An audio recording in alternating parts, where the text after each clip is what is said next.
नमस्कार, मैं हूं शीनम शर्मा। ऑपरेशन सिंदूर की बात को पाकिस्तान हमेशा नकारता रहा। बार बार ये कहा गया कि हमारा कोई नुकसान भारतीय सेना नहीं कर पाई है, लेकिन ऑपरेशन सिंदूर के दौरान बंकर में छिपने की नौबत आ गई थी। ये अब पता चला है। पाकिस्तान के राष्ट्रपति जरदारी का एक ऐसा कबूलनामा जो इस वीडियो में मैं आपको बताने जा रही हूँ। भारत के ऑपरेशन सिंदूर के प्रभाव को पाकिस्तान ने अब स्वीकार किया है।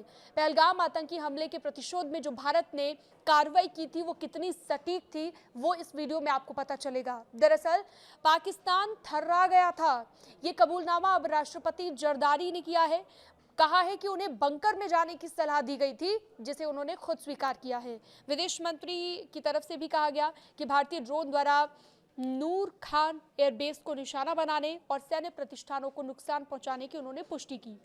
अब वैश्विक मंच पर यानी कि इंटरनेशनल मंच पर पाकिस्तान की एक बार फिर से बेइज्जती हुई है एक तरह से, और बेनकाब हो गया है पाकिस्तान कि कितना झूठ बोलता है। बल्कि इससे शर्मिंदगी भी पाकिस्तान को उठानी पड़ी, क्योंकि इसने मई में भारत द्वारा किए गए रणनीतिक और सटीक हमलों के प्रभाव को स्वीकार किया है। पाकिस्तान में डर का आलम उस वक्त इतना था कि राष्ट्रपति आसिफ अली जरदारी को बंकर में शरण लेने के लिए कहा गया। इस बात की तस्दीक भी हो चुकी है और कार्यक्रम में उन्होंने खुद इस बात की तस्दीक की। उन्होंने इस बात को स्वीकार करते हुए ये भी बताया कि मई में तनाव बढ़ने के बाद नई दिल्ली के जवाबी हमलों के दौरान उनके सैन्य सचिव ने उन्हें ये सलाह दी थी और सुरक्षा के लिए तुरंत बंकर में जाने को कहा था। ये भारतीय सैन्य कार्रवाई के दौरान पाकिस्तान के शीर्ष नेतृत्व में व्याप्त भय को उजागर करता है।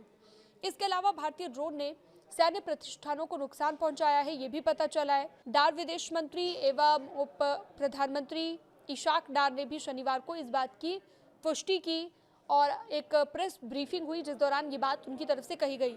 भारत ने रावलपिंडी के चकाला स्थित उनके नूर खान एयरबेस को भी निशाना बनाया, ये भी पुष्टि हुई। उन्होंने सैन्य प्रतिष्ठानों को भी नुकसान पहुंचाया है, यानी कि भारतीय सेना ने, और वहां पर तैनात कर्मी घायल हुए, ये भी बात मानी है पाकिस्तान ने। सैन्य सचिव की चेतावनी के बावजूद पाकिस्तानी राष्ट्रपति ने शेखी बघारते हुए ये भी कहा कि उन्होंने बंकर में जाने से इनकार भी कर दिया था और कहा कि मेरे सैन्य सचिव वही थे, वे मेरे पास आए, बोले सर युद्ध शुरू हो गया है। दरअसल मैंने उन्हें 4 दिन पहले ही बता दिया था कि युद्ध होने वाला है, लेकिन वो मेरे पास आए और बोले कि सर चलिए बंकरों में चलते हैं। मैंने कहा कि अगर शहादत होनी है तो यही होगी, नेता बंकरों में नहीं मरते। ये तमाम बातें कही गई हैं और इस बात से ये पुष्टि हो गई है कि पाकिस्तान कितना झूठ बोलता है। वैश्विक मंच पर भी एक बार पाकिस्तान बेनकाब हो गया है। इस तरह की और खबरों के लिए आप हमारे साथ बने रह सकते हैं। न्यूज़ 18 के डिजिटल प्लेटफॉर्म को आप सब्सक्राइब भी कर सकते हैं।